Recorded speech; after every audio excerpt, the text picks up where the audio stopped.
这是一台极氪7X，预售发布会之后1周时间拿下了超过2万张订单，而如此火爆的一个数据啊，它也面临着更多的对手以及更艰难的一个挑战。就比如说近期公社大家看的乐道 L60、智界 R7，全都是它的对手。那在如此一个面面俱到的市场之下，极氪又该如何突围呢？相信看过上期节目的大家啊，都已经知道了这台7X用着极氪式的细节去打动各位。那我们这期重点来聊聊动态驾驶部分啊。那在正式开聊之前呢，还是简单的带大家过一下这台车啊，基本的参数就不多说了啊。这次我们拿到的是一个100度4驱的版本啊，在选装配置上跟我们之前看到的满配还是有一定区别的。首先啊，那个被大家吐槽比较多的后部件的电动门开启方式变成了更加主流的一个电动伸缩门把手啊，并且支持感应开启的，但是电吸门就没有了。另外呢，在后排啊能看到那个更吸引人、更具特色的后排屏幕也取消了，多了一个后排座椅下方的一个储物格，但是电动的座椅调节依然是保留的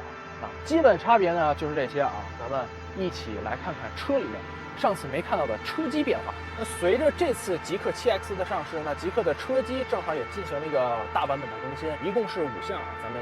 一点一点来说。首先就是车机大屏界面支持一个 XR 的界面显示啊，它是一个固定的悬窗放在这儿的啊，如果你觉得它小，你可以点击进去，就变成一个全屏的显示了。这次因为是上了极氪自研的音响系统嘛，所以他们也推出了调音极氪的一个应用啊，相当于在这个音响系统有6个原厂自带的音效基础之上，可以去自定义的把这些所有的扬声器根据自己的需求调节增益、延时、均衡器以及混响和环绕啊，这个权限开的也确实比较大。但如果你觉得这个特别的专业，可能玩不明白，也可以通过大佬们的分享码进行一个一键改变，所以这个是比较好的，就类似于理想的调音大师。另外呢，这次也新增了一个极静空间啊，相当于在这个休憩模式下开放的程度更大了，我们可以去自定义场景，自定义各种各样的喜欢的背景音，让它去变成你更适配你更喜欢的那个场景。与此同时呢，他们也跟高德合作啊，把这个导航变成了城市的车道级导航，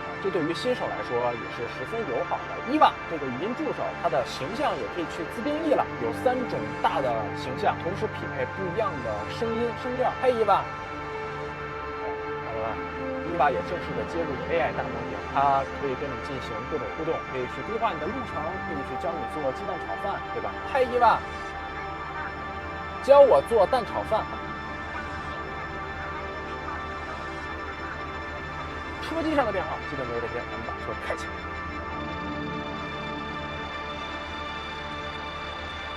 经过我1上午将近200公里的试驾，竟然能造出这么好开的一个 SUV， 你知道吗？就是这台车，我们今天出发的时候是在山上的酒店嘛，所以下山一路要连续过山路啊。这台车它的底盘侧向的支撑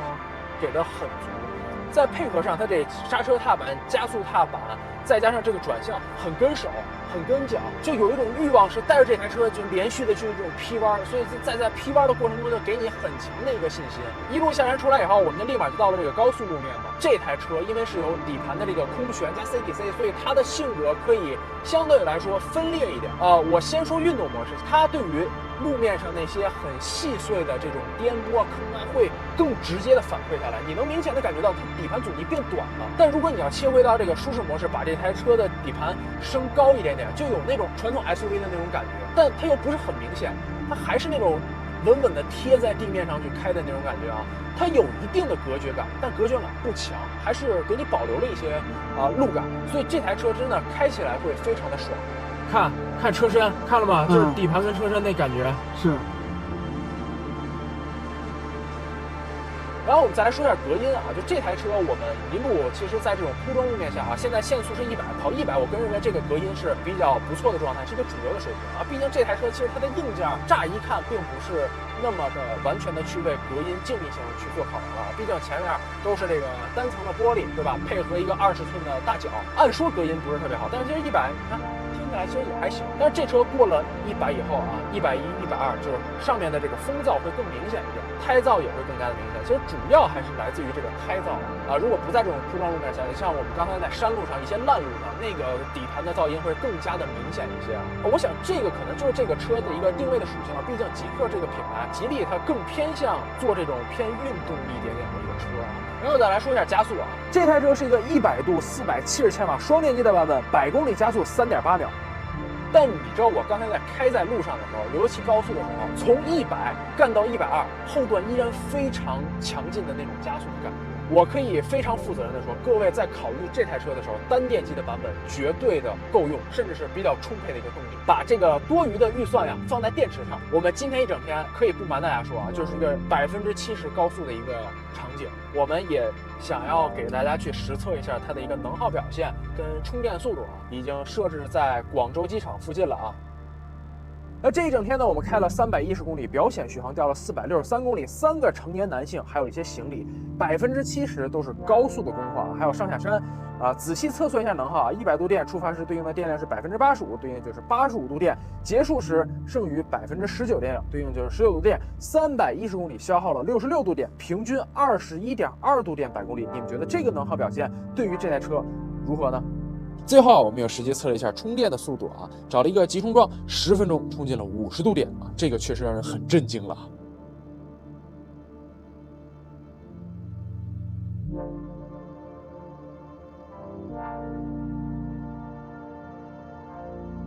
OK， 视频最后给大家总结一下啊，其实我个人认为这台极氪 7X 很有可能成为极氪品牌之内另一款真正能够走量的车型啊，就是不仅仅是去靠堆料，而是对于用户在细分场景下那些非常灵的洞悉，我觉得在同样的价位和同样产品力之下，这些细节往往是最容易打动人的。咱们纵观整个这台车的一个产品力啊，它在空间呀、舒适程度、配置、动力等等方面啊，都没有什么短板，并且在传统自己擅长的驾驶部分又依然发挥很稳定。这次他们在支架方面也补足了过去的一个短板啊。不知道大家对这台极氪 7X 的评价如何？现在可以在弹幕里告诉我。我是航一哥，我们下期再见，拜拜。